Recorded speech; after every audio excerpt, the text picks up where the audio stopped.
All right, thank you very much, Jean-François Fugel. And now we have our last speaker for this roundtable, journalist from Sao Paulo, Ingrid Bejerman, who is also a professor of journalist theory at the University of Concordia in Montreal, Canada, and who has participated as an organizer of the Cathedral Julio Cortázar here at the University of Guadalajara, and also been a coordinator of the programs of the Foundation of Journalists that is coordinated by Garcia Marquez in Colombia. And I now yield the floor to Ingrid Bejerman. I'll be much briefer because I'm a candidate to a PhD, and if you give me a microphone, I might never finish.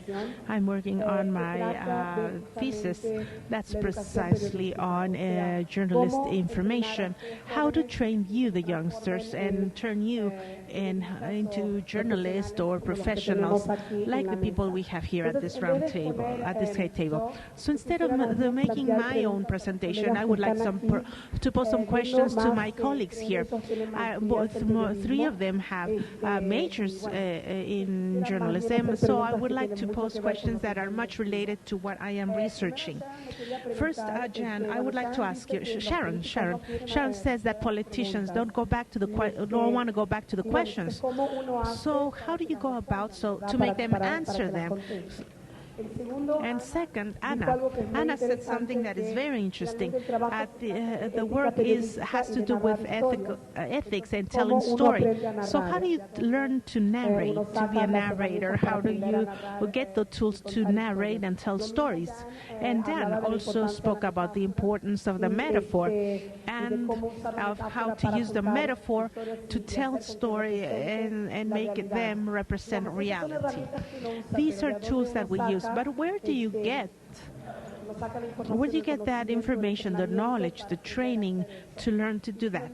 And lastly, Jean-François, that said that lastly in a blog is a return to classical journalism, and that journalists went out and did some research and talked in the cafes with people. I call that more of anthropological and ethnographic. How do you learn to do that? How do you learn to talk to people? And how do you extract that type of information? So this is what I would like to pose. I'm being kind of selfish, but I do want to get those questions from the colleagues here, because they are doing the work, they're doing the work out in the field. I'm more in the academic sector. So I would like the colleagues to answer this.